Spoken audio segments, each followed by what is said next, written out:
Welcome to শিক্ষা সংস্থান। শিক্ষা সংস্থানের পক্ষ থেকে সকল শিক্ষার্থীকে জানাই, যারা WBCSC অ্যাসিস্ট্যান্ট প্রফেসরের ফর্ম ফিল আপ করেছেন, দীর্ঘদিন ধরে ফর্ম ফিল আপ হয়েছে, দুবার ডেট এক্সটেন্ড করেছে। West Bengal college service commission assistant professor রিক্রুটমেন্টের ফর্ম ফিল আপে যে ফর্ম ফিল আপ শুরু হয়েছিল 26শে ফেব্রুয়ারি থেকে চলেছে 18ই জুন 2026 পর্যন্ত দীর্ঘদিন। সেই ফর্ম ফিল আপে এডিট অপশন আজ 25শে জুন থেকে শুরু। আজকে আমরা আলোচনা করব এই এডিট অপশন কি কি এডিট করা যাবে এবং বিস্তারিত তথ্য WBCSC যে 12 তারিখ 12ই জুন নোটিশ দিয়েছিল সেখানে কি বলেছে, কি কি এডিট করতে পারবেন, কি কি পারবেন না, পুরো বিস্তারিত তথ্য এই ভিডিওতে আমরা আলোচনা করব। তাই প্রথম থেকে শেষ পর্যন্ত যারা অ্যাসিস্ট্যান্ট প্রফেসরের ফর্ম ফিল আপ করেছেন, যাদের নেট সেট রয়েছে, PhD রয়েছে, যাদের পাবলিকেশন আছে বা নেই, প্রত্যেকের জন্য। তাই প্রথম থেকে শেষ পর্যন্ত দেখুন কি বলেছে। পুরো নোটিশটাই এখানে আমরা PPT-তে শো করেছি। বলছে edit option for modification and correction of online application form post of assistant professor advertisement number এত। কি বলছে যে ফর্ম ফিল আপের এডিট অপশন শুরু 25শে জুন সকাল 10টা থেকে, আজ থেকে শুরু হয়ে গেছে। লাস্ট ডেট কবে না, বলছে 1/7/2026 মানে জুলাই মাসের 1 তারিখের রাত 11টা 59 পর্যন্ত। এবারে কি বলছে, নাম্বার 1 বলছে আফটার দা, ভালো করে পড়ুন, প্রত্যেকটা আমরা পড়বো এবং তার মানে পুরোটা বুঝিয়ে দেব। After the closing date of submission of online applications, candidates will be provided with a 7-day edit option to enable them to correct, modify their submitted online application forms during this period. Candidates may make necessary correction changes in their application data and resubmit their applications accordingly. মানে online আবেদন জমা দেওয়ার শেষ তারিখের পরে 18ই জুনের পরে 7 দিনের একটি এডিট অপশন প্রদান করা হচ্ছে, যার মাধ্যমে তারা পূর্বে জমা দেওয়া আবেদনপত্র সংশোধন বা পরিবর্তন করতে পারেন। এই সময় প্রার্থীরা প্রয়োজনীয় তথ্য সংশোধন করে পুনরায় আবেদনপত্র জমা দিতে পারেন, মানে মডিফিকেশন করতে পারেন। এবারে বলছে the following conditions are shall apply. কি কি শর্তাবলী প্রযোজ্য হবে। Number 1, eligibility for edit option. Only those candidates who have successfully submitted their completed online application forms along with the prescribed application fees, either intimation charges within the stipulated application period, will be eligible to avail themselves of the edit option. মানে শুধুমাত্র সেই সকল প্রার্থীরা যারা নির্ধারিত আবেদন চলাকালীন সময়ের মধ্যে আবেদন ফি বা ইন্টিমেশন চার্জ সহ সম্পূর্ণ অনলাইন আবেদনপত্র সফলভাবে জমা দিয়েছেন, তারাই এডিট অপশন ব্যবহার করতে পারবেন। মানে যারা ফর্ম ফিল আপ করেছেন, যারা করেননি তাদের জন্য নয়। নাম্বার 2, কারেকশন ফ্যাসিলিটি, অর্থাৎ সংশোধনে কি কি সুবিধা থাকছে। বলছে a candidate will be permitted to modify and resubmit the application form during the edit option period. Candidates are advised to carefully verify all details before final submissions of the corrected application so as to avoid the need for repeated edits. মানে edit option চলাকালীন প্রার্থীরা আবেদনপত্র সংশোধন করে পুনরায় জমা দিতে পারেন। সংশোধিত আবেদনপত্র চূড়ান্তভাবে জমা দেওয়ার আগে সমস্ত তথ্য ভালোভাবে যাচাই করার পরামর্শ দেওয়া হচ্ছে, যাতে বারবার সংশোধনের প্রয়োজন না হয়। 3 নম্বর বলছে ফিল্ডস নট এডিটেবল, মানে যেগুলো এডিট করা যাবে না, যেটা আমরা প্রথমে বলছিলাম কি কি এডিট করা যাবে না। বলছে সাবজেক্ট অ্যাপ্লাইড ফর, যে সাবজেক্টে আপনি অ্যাপ্লাইড করেছেন সেই সাবজেক্ট আপনি চেঞ্জ করতে পারবেন না। 2, নেম অফ দ্য ক্যান্ডিডেট, ক্যান্ডিডেটের নামও চেঞ্জ করতে পারবেন না। 3, ডেট অফ বার্থ, এটাও চেঞ্জ করতে পারবেন না।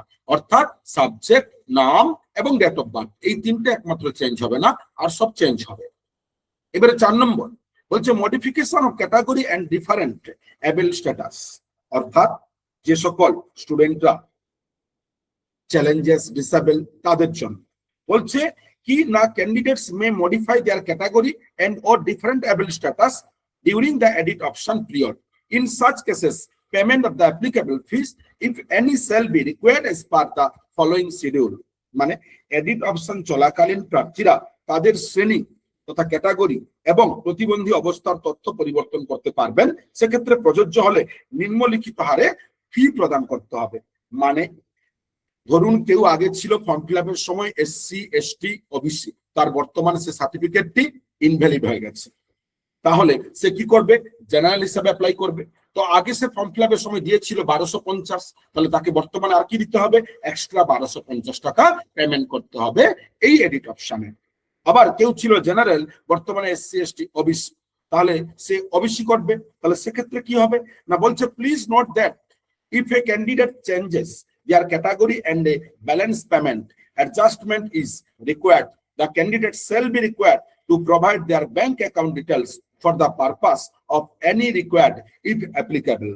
মানে যদি কোন প্রার্থী তার শ্রেণী পরিবর্তন করেন, অর্থাৎ জেনারেল থেকে এসসি, এসটি, ওবিসি হন, এবং সেক্ষেত্রে যদি ফিস তার যে পেমেন্ট করেছে আগে জেনারেলে তার যদি রিফান্ডের প্রয়োজন হয়, তবে প্রার্থীকে ব্যাংক অ্যাকাউন্টের তথ্য প্রদান করতে হবে, তখন সিএসসি তার এক্সট্রা টাকা রিটার্ন দেবে। 5 নম্বর, কারেকশন অফ ওবিসি ক্যাটাগরি। বলছে ওবিসি ক্যাটাগরির জন্য কি করতে হবে? বলছে যেসব প্রার্থীরা ওবিসি অর্থাৎ candidates who have applied under the categories of OBC A or OBC B must ensure that their category details are updated correctly as per government of the order number dated 18 May 2026. Failure to provide the correct category information may result in cancellation or rejection of the application। অর্থাৎ বলছে যেসব প্রার্থীরা OBC A বা B শ্রেণীতে আবেদন করেছেন তাদের অবশ্যই 18 মে 2026 তারিখের সরকারি আদেশ নম্বর অনুযায়ী সঠিক শ্রেণীগত তথ্য হালনাগাদ করতে হবে। ভুল শ্রেণীগত তথ্য প্রদান করলে আবেদন বাতিল বা প্রত্যাখ্যাত হতে পারে। মানে যারা ওবিসি ক্যান্ডিডেট তাদের জন্য বলছে, যারা ওবিসি 66 ক্যাটাগরিতে নেই তারা দেবেন না, যাদের সার্টিফিকেটে রিভেরিফিকেশনে বাদ যাচ্ছে তারা ওবিসি দেবেন না, বা যাদের এনসিএল নেই 18 জুন 2026 মধ্যে তারা দেবেন না। কিন্তু মাথায় রাখবেন এইখানে এনসিএল নিয়ে অনেকের প্রশ্ন।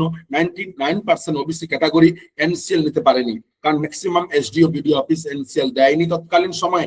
যখন দিয়েছে তারপরে ডেট কিন্তু প্রায় শেষের দিকে, অনেকে অ্যাপ্লাই করেছে এখনো পায়নি। তাই তাদের প্রশ্ন আমরা কি করব? দেখুন ওবিসির ক্ষেত্রে একটা কথা বলবো, যারা রিভ্যালিডেশন আগের সরকারের সময় করেছিলেন আগস্ট মাসের 1 তারিখের পরে, সেই সার্টিফিকেট অ্যাপ্লিকেবল কিনা জানা নেই, তবে দিয়ে দেখতে পারেন। 6 নম্বর, no further changes after expiry of edit option. মানে বলছে এডিট অপশনের সময়সীমা শেষ হওয়ার পরে কোন রকম আবেদনপত্রের সংশোধন বা পরিবর্তনের অনুমতি দেওয়া হবে না। পরবর্তীকালে এ ধরনের কোনো অনুরোধও গ্রহণ করা হবে না। নেক্সট, গুরুত্বপূর্ণ নির্দেশিকা, please note that the cut-off date of determining all matters relating to qualifications, experience and publication shall be 18 June 2026। মানে 2026 সালের 18 জুনের মধ্যে কারোর যদি পাবলিকেশন থাকে, কারোর যদি পিএইচডি থাকে, কারোর যদি ডিগ্রি পাস এর মধ্যেই কমপ্লিট হয়ে থাকে, তাহলে অবশ্যই সেই ডিগ্রি, সেই পাবলিকেশন অ্যাকসেপ্টেবল, গ্রহণযোগ্য, তাই তা আপনারা আপডেট করতে পারেন। তাহলে WBCSC এডিট অপশনে আপনারা কি করতে পারবেন? নাম, সাবজেক্ট, ডেট অফ বার্থ বাদ দিয়ে প্রত্যেকটা আপনারা কারেকশন করতে পারবেন, এড করতে পারবেন, আপনাদের পাবলিকেশন, এক্সপিরিয়েন্স সবকিছু, এবং অ্যাওয়ার্ড লিস্টে আপনাদের এক্সট্রা কারিকুলাম অ্যাক্টিভিটি ওখানেও আপনারা সংযোজন করতে পারবেন। এবং প্রত্যেক প্রার্থীকে বলবো যার যত ধরনের ডকুমেন্টস আছে সকলে সংযোজন করবেন, কারণ একটা শর্টলিস্ট হওয়ার সম্ভাবনা রয়েছে। এবং অনেকের প্রশ্ন যে sir form fill up interview কবে নাগাদ শুরু হতে পারে? দেখুন সিএসসি যেভাবে ফর্ম ফিল আপের পরে পরেই এডিট অপশন দিয়েছে এবং বাজেটেও ঘোষণা হয়েছে অধ্যাপক নিয়োগের কথা, তাহলে সেক্ষেত্রে বলবো খুব দ্রুত ইন্টারভিউ শুরু হতে পারে, হয়তো পুজোর পরে পরেই, এবং 2027-এর প্রথম হাফের মধ্যে হয়তো রিক্রুটমেন্ট পর্যন্ত হয়ে যেতে পারে খুব দ্রুততার সাথে। এবং এবারে ইউপিএসসি প্যাটার্ন ফলো হওয়ার সম্ভাবনা প্রবল। তাই প্রত্যেক শিক্ষার্থী, প্রত্যেক নেট সেট ক্যান্ডিডেটদেরকে আমরা বলবো এখন থেকে ইন্টারভিউর জন্য প্রিপারেশন শুরু করুন, এখন থেকে প্রস্তুতি নিন। সেই ইন্টারভিউ 15 দিন 1 মাস আগে কিন্তু WBCSC-র মতন হিউজ এরিয়াকে কভার করা সম্ভব নয়। তাই যারা দ্রুত নিজেদেরকে প্রস্তুতি করতে চান, শিক্ষা সংস্থান তাদের জন্য offline online mock interview expert সমৃদ্ধ কোর্স নিয়ে এসছে, যে কোর্স অ্যাডমিশন চলছে অফলাইন এবং অনলাইন বোথ ক্ষেত্রে। তাই যারা আমাদের এই অফলাইন অনলাইন মক ইন্টারভিউ প্রসেসে আসতে চান তারা অবশ্যই আমাদের নির্ধারিত দেওয়া নাম্বারে 8100447434 এই নাম্বারে কল করুন কিংবা হোয়াটসঅ্যাপ করুন এবং ডিটেলস প্রক্রিয়ার মাধ্যমে বিস্তারিত জানার পরে ভর্তি প্রক্রিয়া আসুন। ধন্যবাদ।